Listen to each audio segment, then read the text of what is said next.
কলকাতার দুর্গাপুজোর কথা উঠলে সবার আগে আমাদের মাথায় আসে উত্তর কলকাতার পুজো আর দক্ষিণ কলকাতার পুজো। এই দুটো জোনেই কিন্তু থিম বেসড পুজো হয়, আর যেটা দেখতে আমার খুবই ভালো লাগে। আজকে চলে এসেছি উত্তর কলকাতার কিছু সেরা সেরা পুজো মণ্ডপ নিয়ে। তো ভিডিওটা লাস্ট অবধি দেখবেন এবং ভালো লাগলে অবশ্যই লাইক, কমেন্ট, শেয়ার এবং সাবস্ক্রাইব করে আমাকে আশীর্বাদ করতেই হবে। আর কমেন্ট করে জানাবেন কোন পুজো মণ্ডপটা আপনার খুব ভালো লেগেছে। তো চলুন শুরু করা যাক আজকের ভিডিও। আমি এখন দাঁড়িয়ে আছি Shobhabazar metro station gate number 1-এর ঠিক সামনে। Shobhabazar metro station gate number 1 থেকে বেরিয়ে রাস্তা পার করে ডান দিকে এই রাস্তা দিয়ে গেলে পড়বে আহিরিটোলা, সার্বজনীন, কুমোরটুলি পার্ক সহ অনেক পুজো। আর গেট নাম্বার 1 থেকে বেরিয়ে যদি বাঁদিকে যান তাহলে পড়বে হাতিবাগানের অনেক পুজো, যেমন হাতিবাগান সার্বজনীন, হাতিবাগান নবীনপল্লী, তাছাড়া নলিন সরকার স্ট্রিট, আরও অনেক পুজো। তো সবার প্রথমে আমি ডান দিক দিয়ে শুরু করব, যেখানে আছে আহিরিটোলা সার্বজনীন থেকে যুবকবৃন্দ, জগৎ মুখার্জি পার্ক ইত্যাদি। তো চলুন রাস্তা পার করে যাওয়া যাক। আহিরিটোলা সর্বজনীন পুজো মণ্ডপ ঢোকার পূর্বে এই রাস্তাটা এবং লাইটিং দিয়ে সাজিয়ে দেয়।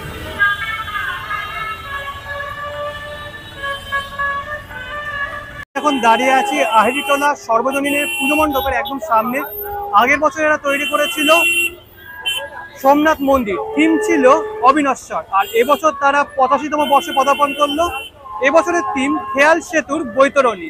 তো পুজো মণ্ডপের সামনে দিয়ে কিন্তু একটা প্রতিমা যাচ্ছে, আর এই প্রতিমাটাও কিন্তু অপূর্ব।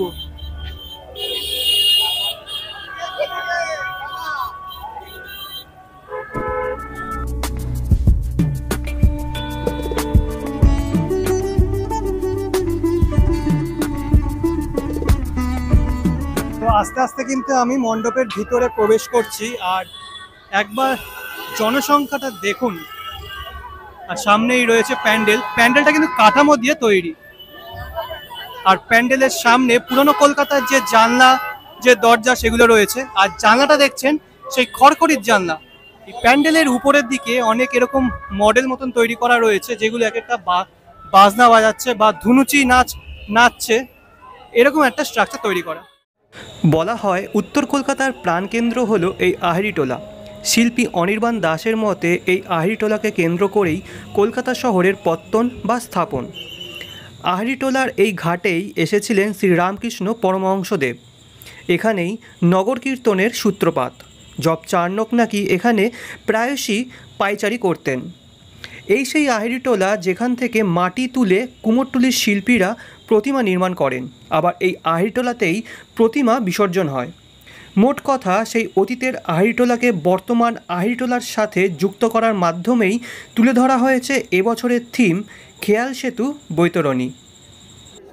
তো আস্তে আস্তে চলে এসেছি প্রতিমার সামনে, আর প্রতিমা যে বেদিতে অধিষ্ঠান করছেন সেই বেদিটিও কিন্তু একদম নস্টালজিয়া, ঠিক আছে, পুরনো দিনে যে আসন থাকে বা বেদি থাকে সেরকম টাইপের বানানো হয়েছে। আর প্রতিমা কিন্তু নিয়ে রয়েছেন এরকম, যারা কাঁধে করে নিয়ে থাকে তারা। আচ্ছা, প্রতিমা দেখতে পাচ্ছেন একদম বনেদি বাড়ির মতো, আর প্রতিমার নিচে যে প্রতিমার বাহন সিংহ রয়েছে সেটি কিন্তু ঘটক আকৃতি।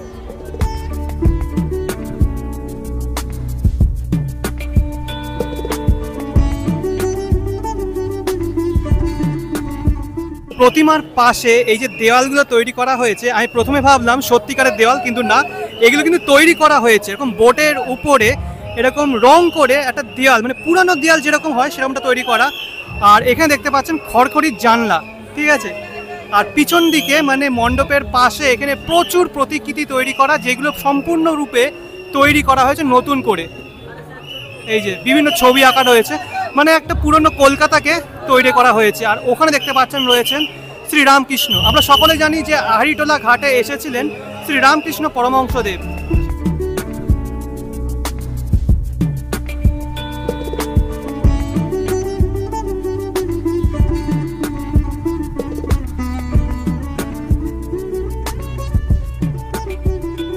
আহিরিটোলা সর্বজনীন পুজো মণ্ডপে আসলে কোনটা যে আসল বাড়ি আর কোনটা যে পুজো মণ্ডপ সেটা বুঝতে গিয়েই আপনাদের সময় লেগে যাবে।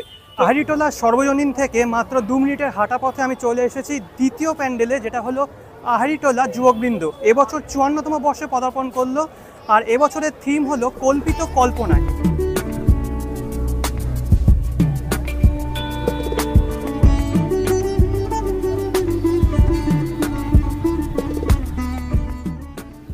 উপরে যে এই ডিজাইনগুলো দেখছেন এগুলো কাইন্ড অফ আলপনা, আর যেগুলো তৈরি হয়েছে আয়রন দিয়ে। প্রত্যেকটা ডিজাইন কিন্তু আয়রন দিয়ে তৈরি করা।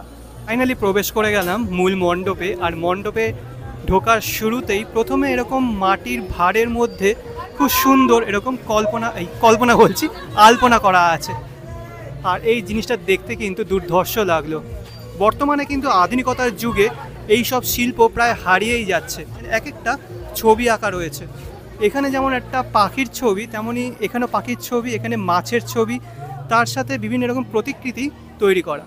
তো এটা পেরিয়ে যখন ভিতরে প্রবেশ করব, তারপরে কিন্তু সেখানে প্রতিমা নেই, সেখানে আরও একটা অংশ রয়েছে। তারপরে রয়েছে বিশাল বড় একটা স্ট্রাকচার, যেটি বলতে পারি আমরা আলপনাই, কিন্তু আয়রন দিয়ে তৈরি। আর জিনিসটা কিন্তু বেশ হিউজ।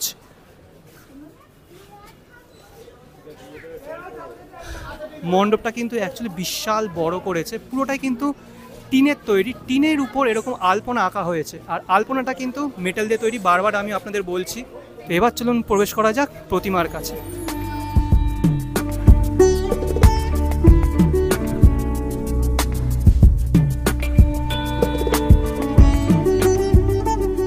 আমি এখন দাঁড়িয়ে আছি মণ্ডপের ভিতরে, আর ভিতরটা কিন্তু এক কথায় অনবদ্য করেছে।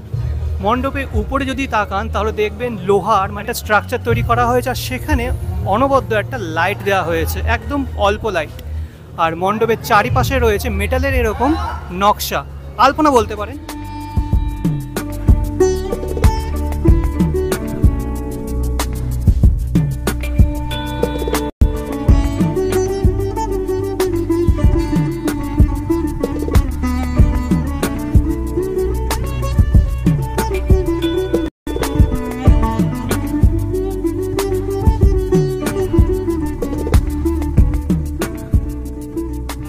যুবকবৃন্দের পুজোটা কিন্তু দারুণ লাগলো, যেমন প্রতিমা তেমনই কিন্তু প্যান্ডেলটা। তো এবার চলুন লিস্টে থাকা 3 নম্বর পুজো মণ্ডপের দিকে অগ্রসর হওয়া যাক। হলো চৌমাথা।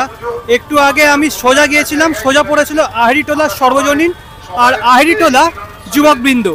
ব্যাক করে এসে আবার চৌমাথায় আসলাম। ডান দিকে এই যে রাস্তাটা চলে গেল, এই রাস্তা ধরে সোজা গেলে পড়বে জগৎ মুখার্জি পার্কের পুজো। জগৎ মুখার্জি পার্ক যাওয়ার আগে আরও দুটো পুজো পড়বে, যেটা হলো কুমোরটুলি পার্ক, আরেকটা হলো কুমোরটুলি সর্বজনীন। তো চলুন সেই দুটো আগে দেখা যাক। কুমোরটুলি এরিয়ায় আছি, আর এখন কিন্তু সমস্ত ক্লাব বা সোসাইটির মানুষজন প্রতিমা নিয়ে যাচ্ছে। এখানে একটা প্রতিমা আমার চোখে পড়লো, যে প্রতিমাটা দেখে আমি চোখ ফেরাতে পারলাম না। এখানে দেবী দুর্গা পুরো সাধারণ নারী রূপে আছেন, আর তার সন্তানেরা অর্থাৎ কার্তিক, লক্ষ্মী ঠাকুর বা মা দুর্গা, মা সরস্বতী, সিদ্ধার্থ গণেশ ঠাকুর, সবাই কিন্তু এখানে মানুষ রূপে একটা বাচ্চা ছেলে মেয়ে রূপে রয়েছে।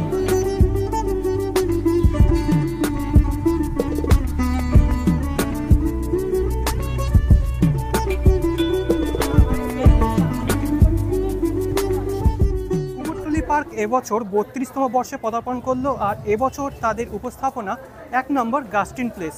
কি সেই গাস্টিন প্লেস, এই পুজো মণ্ডপে প্রবেশের সাথে সাথে আপনাদের জানিয়ে দেব। চলুন।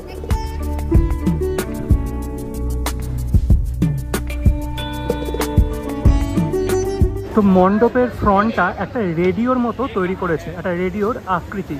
নিচে কিন্তু লেখা, মানে সেই লেখাগুলো আসছে যখন আমরা কোনো রেডিও স্টেশন চেঞ্জ করি, সো এই স্টেশনগুলো রয়েছে। আর দেখতে পাচ্ছেন উপরের দিকে কিন্তু অনেক ছোট ছোট রেডিও রয়েছে।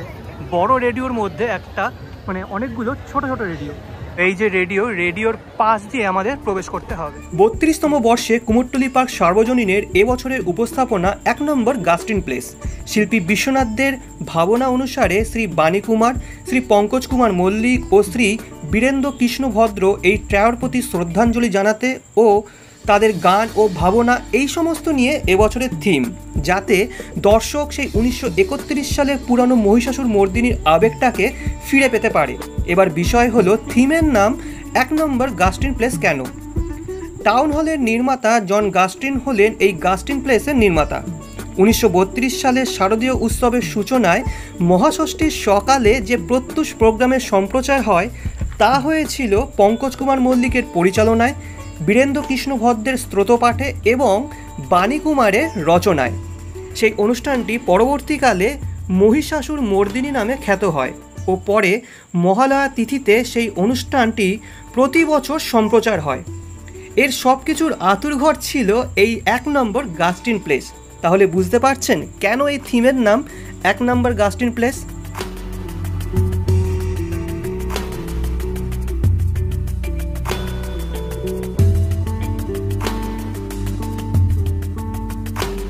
কুমোরটুলি পার্কের পুজো মণ্ডপ দারুণ করেছে, তার সাথে দারুণ করেছে প্রতিমা। পুরনো একটা নস্টালজিয়া কিন্তু ফিরে পাবেন এই কুমোরটুলি পার্ক পুজো মণ্ডপে আসলে। কুমোরটুলি পার্ক পুজো মণ্ডপ থেকে বেরিয়ে মাত্র 5 মিনিটের হাঁটা পথে পৌঁছে যাবেন কুমোরটুলি সর্বজনীনের পুজো মণ্ডপে। কুমোরটুলি সর্বজনীন ঢোকার আগে এরকম একটা মডেল তৈরি করা হয়েছে। আগের বছর এখানে একটা বিশাল বড় প্রতিমার মুখ তৈরি করা হয়েছিল হলুদ রঙে। আর এটা পেরিয়ে সামনে রয়েছে মূল মণ্ডপ। মূল মণ্ডপ কিন্তু হঠাৎ দেখলে মনে হবে না যেটা একটা মণ্ডপ, আর এরকম বাঁশের স্ট্রাকচার দিয়ে একটা পথ তৈরি করা। আর উপরে রয়েছে প্রচুর বস্তা, খুব সম্ভবত এই বস্তায় শস্য আছে সেটা বোঝানো হয়েছে। আর এখানে কাকতাড়ুয়া ঝোলানো আছে। তো প্রথমেই বললাম যে চাষিদের যে জীবনটা কতটা দুর্বিষহ সেটাই কিন্তু এই মণ্ডপে আপনারা দেখতে পাবেন।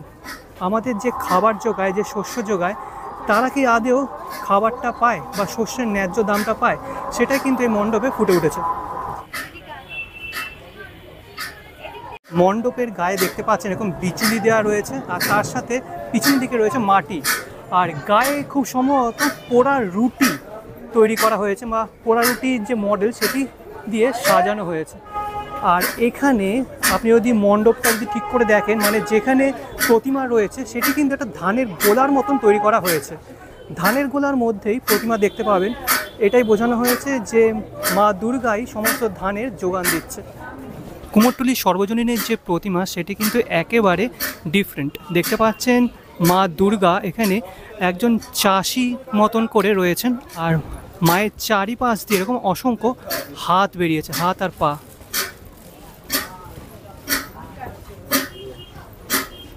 পুরো মণ্ডপ জুড়ে কোনো মিউজিক নেই, জাস্ট ধান কাটার একটা শব্দ।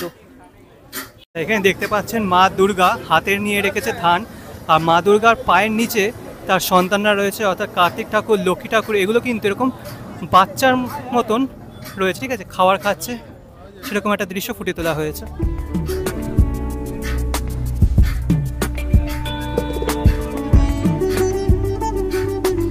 তারা প্রতিনিয়ত আমাদের খাদ্য যোগান দিয়ে চলেছেন, তাদের জীবন কি সত্যি ভালো আছে সেটাই কিন্তু আপনারা এই পুজো মণ্ডপে দেখতে পাবেন। তো এটা হলো জগৎ মুখার্জি পার্ক পুজো মণ্ডপে ঢোকার লাইন। বিশাল বড় একটা লাইন পড়েছে, ঠিক আছে, এখানেই প্রায় 1 ঘন্টা চলে যাবে। এখন প্রবেশ করছি মণ্ডপের ভিতরে। আর মণ্ডপে ঢোকার যে পথটা সেটা দেখতে পাচ্ছেন এরকম আন্ডারগ্রাউন্ড টাইপের করা হয়েছে, মানে মাটির নিচে যেমন থাকে তেমনটা করা হয়েছে। আর প্রবেশ পথটা কিন্তু একটা টানেলের মতো দেখতে পাচ্ছেন, একদম টানেল যেরকম হয় সেরকম করে কিন্তু আমরা প্রবেশ করছি পুজোর মণ্ডপে। এই টানেলটা দিয়ে প্রবেশ করে গেলাম একদম মেট্রোতে। তো আন্ডার ওয়াটার মেট্রো যেটা আছে সেটা কিন্তু তৈরি করা হয়েছে, আর সম্পূর্ণ মেট্রোয় যেরকম থাকে আর কি সেরকম কিন্তু তৈরি করা।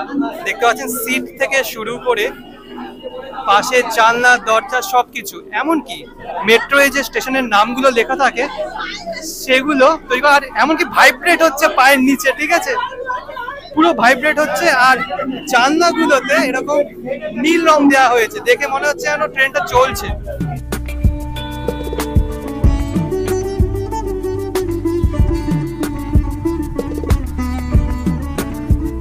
মেট্রো থেকে প্রবেশ করলাম আরো একটা মেট্রোতে। ও মাই গড, মানে বিশাল বড় কিন্তু তৈরি করা হয়েছে এই মেট্রো লাইনটা, ঠিক আছে।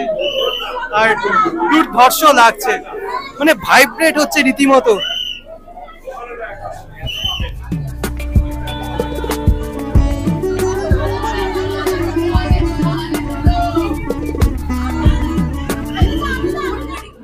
দুখানা মেট্রো চড়ার পর এবার যাচ্ছি মায়ের কাছে।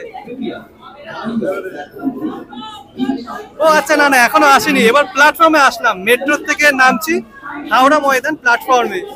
তো এই জায়গাটা কিন্তু দুর্ধর্ষ করেছে, ঠিক আছে। এখানে দেখতে পাচ্ছেন যে এসকেলেটরটা আছে, যে এসকেলেটরটা মেট্রো থেকে হাওড়া ময়দানে উঠে গেছে, তো সেটা তৈরি করা। আচ্ছা, এবার আমরা পৌঁছাবো প্রতিমার কাছে।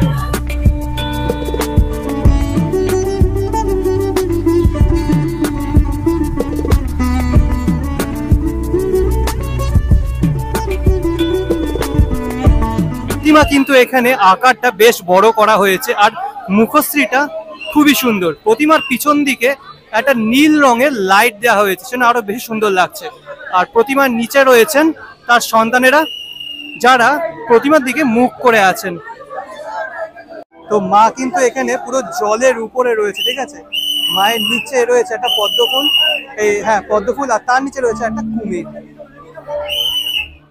আগের বছর জগৎ মুখার্জি পার্ক থিম বেসড একটা প্যান্ডেল করেছিল, আর এবছর কিন্তু একদম অন্য ধরনের একটা প্যান্ডেল করেছে। তো দারুণ লাগলো, বিশেষ করে যখন ওই ভাইব্রেট হচ্ছিল তখন মনে হচ্ছিল যে এটা চলছে, তো দারুণ লাগলো। তো চলুন এবার 4র্থ নম্বর প্যান্ডেলে যাওয়া যাক। 4র্থ নম্বর তো নাকি, তো যাই হোক, কাউন্টিং আমি ভুলে গেছি, পরে প্যান্ডেলে যাওয়া যাক। বর্তমানে আমি চলে এসেছি উত্তর কলকাতার অন্যতম সেরা একটা পুজোতে, যেটা হলো হাতিবাগান সার্বজনীন। এবছর তারা 90তম বর্ষে পদার্পণ করলো, আর এবছর হাতিবাগান সার্বজনীনের চিন্তাভাবনা প্রকরণ অর্থাৎ প্রসেস। প্রবেশ পথ দিয়ে ঢুকতেই সবার প্রথমে কিছু ছবি আপনারা দেখতে পারবেন। এরা হলো এই পুরো পুজো মণ্ডপ যারা তৈরি করেছেন তাদের ছবি। শিল্পী সুশান্ত শিবানী পাল প্রত্যেকটা পুজো মণ্ডপে কিন্তু এরকম আর্কিটেকচার রাখবে। গোটা শহর পাল্টে যাচ্ছে, তার সাথে বদলে যাচ্ছে হাতিবাগানও। পাল্টে যাওয়ার এই রীতিতে এক টুকরো সেই পুরানো হাতিবাগানকে খুঁজে পাওয়ার তাগিদেই একটা প্রচেষ্টা হাতিবাগান সর্বজনীন দুর্গোৎসব কমিটির। এবছর এই মণ্ডপে সাবেকিয়ানা ও আধুনিকতার একটা মেলবন্ধন আপনাদের নজর কাড়বে। অর্থাৎ একদিকে পুরাতন হাতিবাগান ও তার সাথে সময়ের সঙ্গে বদলে যাওয়া হাতিবাগান। পুরাতন ও আধুনিকতার এই মিশ্রণকেই দর্শকদের সামনে তুলে ধরতে চেয়েছেন শিল্পী সুশান্ত শিবানী পাল। বর্তমানের হাতিবাগান আজ থেকে 50 বছর পরেও কি একই রকম থাকবে? উত্তরটা হলো না। কলকাতার রাস্তা, অলিগলি, পাড়া যুগের সাথে পরিবর্তন হচ্ছে হাতিবাগানও। হাতিবাগান এখন যেমন তার একটা ছোট্ট স্পর্শ রেখে যদি উন্নয়ন ঘটে, তাহলে সেই হাতিবাগানের রূপ কেমন হবে, সেটাই এবছর হাতিবাগান সর্বজনীনের থিম প্রকরণ বা পদ্ধতি। দেখতে পারবেন এই মণ্ডপে ঢোকার শুরুতে দুপাশে পুরানো বাড়িগুলো রয়েছে, তার সামনে রয়েছে আধুনিকীকরণ। তো প্রাচীনের সাথে উন্নয়নের যে মেলবন্ধন, সেটিকে কিন্তু তোলা হয়েছে এই মণ্ডপ জুড়ে।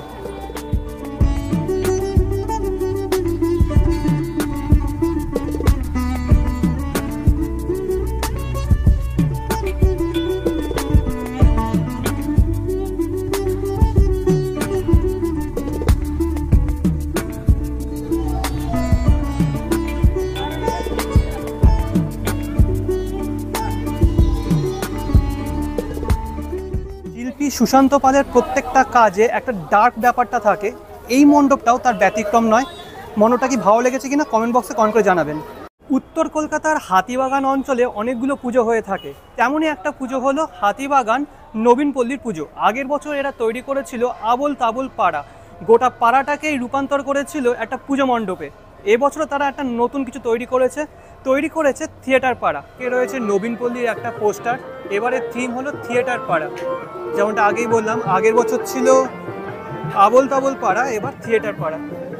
তো এই হলো, প্রবেশ করে গেলাম, আর সবার প্রথমেই রয়েছে নটি বিনোদিনী, ঠিক আছে। তো আশেপাশে এই যে প্লাকার্ড দেখছেন, এগুলো কিন্তু সম্পূর্ণটাই তৈরি করা আগের বছরের মতো। যে পোস্টারগুলো হয়, সেই পোস্টারগুলো কিন্তু মারা রয়েছে টিনের উপরে এই পোস্টারগুলো মারা। দারুণ লাগলো কিন্তু বিষয়টা। আর সম্পূর্ণ বাড়িটা এরকম সাদা কালো রং করা হয়েছে। এগুলো কিন্তু অরিজিনাল বাড়ি। একদম উপরে দেখতে পাচ্ছেন সমস্ত যে থিয়েটারের যে অভিনয়গুলো হয় তার পোস্টার রয়েছে।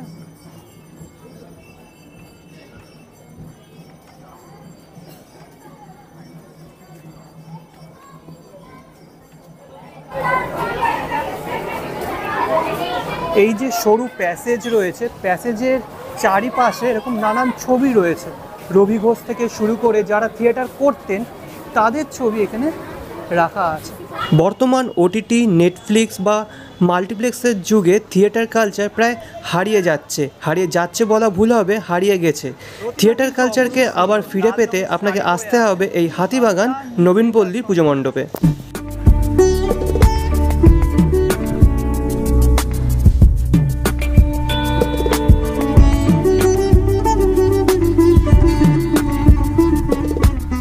গোবিন্দপল্লীর পুজো মণ্ডপ থেকে বেরোনোর পরে এখানে একটা পোস্টার পেয়ে যাবেন।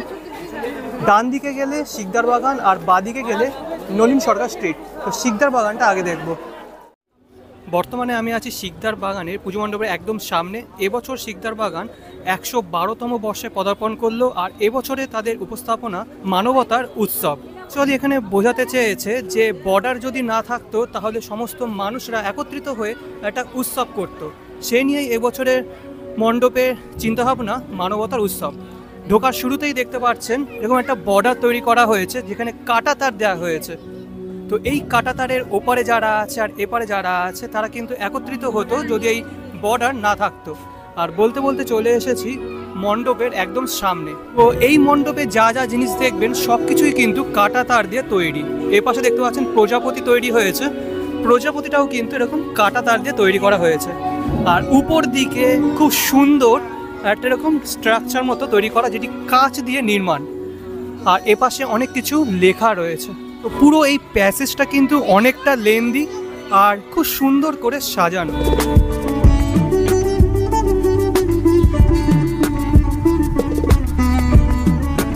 আচ্ছা, এটা ছিল মণ্ডপের প্রথম ভাগ। এবার প্রবেশ করছি মণ্ডপের দ্বিতীয় ভাগে, যেখানে আছে প্রতিমা। আর দ্বিতীয় ভাগে প্রবেশ করার আগে বিশাল বড় একটা গাছ তৈরি করা হয়েছে, যেটি কাঁটা তার দিয়ে নির্মাণ করা হয়েছে। তো একবার পিছনের অংশটা দেখে নিই, জাস্ট ওয়াও লাগছে। আর এখানে রয়েছে প্রতিমা, অপূর্ব। শিকদার বাগানের প্রতিমা যেটি আছে কিন্তু অপরূপ সুন্দর। পিছনে কিন্তু একটা খুব সুন্দর ব্যাকগ্রাউন্ড তৈরি করা হয়েছে, যেখানে হলুদ, লাল আর খয়েরি রং দিয়ে পুরো জিনিসটা সাজানো। আর প্রতিমার সামনে এরকম খাঁচায় তৈরি অনেক পাখি রয়েছে, মানে পায়রা রয়েছে। আর মা দুর্গার সামনে রয়েছে তার সন্তানেরা, অর্থাৎ সিদ্ধিদাতা গণেশ ঠাকুর, মা লক্ষ্মী, সরস্বতী ও কার্তিক ঠাকুর।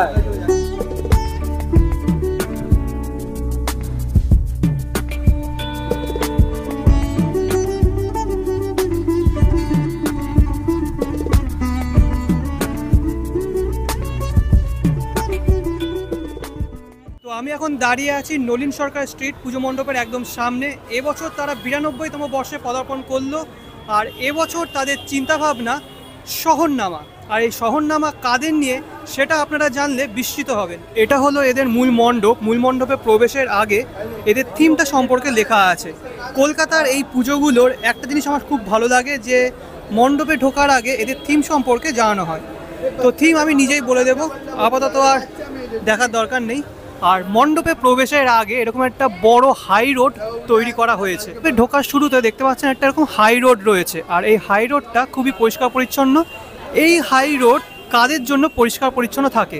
যাদের জন্য পরিষ্কার পরিচ্ছন্ন থাকে তাদের নিয়েই এবছরের উপস্থাপনা। এবছরের থিম শহরনামা।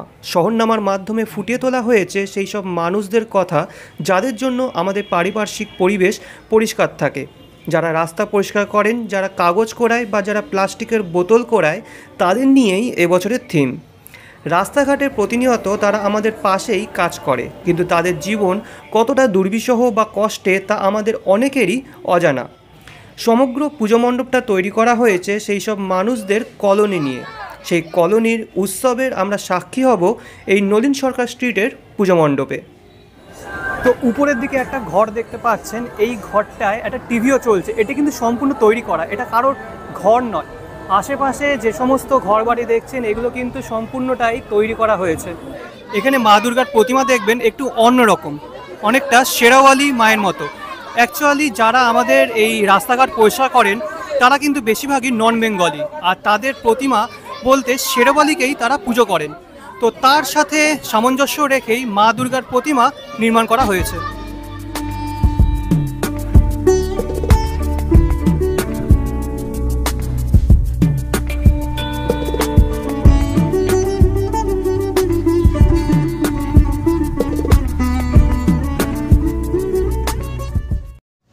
আমার লিস্টের 10 নম্বর পুজো মণ্ডপটি হলো কাশী বোস লেনের পুজো মণ্ডপ। এবছর তাদের উপস্থাপনা রত্নগর্ভা। কাশী বোস লেনের পুজো মণ্ডপ নিয়ে একটা সেপারেট ভিডিও আছে, আপনারা চাইলে সেই ভিডিওটি দেখতে পারেন। ডেসক্রিপশন বক্সে লিঙ্ক দেওয়া থাকবে। আচ্ছা, তো এই ছিল উত্তর কলকাতার কিছু সেরা সেরা পুজো মণ্ডপ। আপনাদের কোন পুজো মণ্ডপটা ভালো লাগলো অবশ্যই কমেন্ট বক্সে কমেন্ট করে কিন্তু জানাতে ভুলবেন না। যদি আমাকে জিজ্ঞাসা করেন, আমার সব থেকে বেস্ট লেগেছে কাশী বোস লেনের পুজো মণ্ডপ। তো নেক্সট পুজো মণ্ডপ খুব তাড়াতাড়ি আসছে। আনটিল দেন ভালো থাকবেন, সুস্থ থাকবেন। আজকের জন্য বিদায়।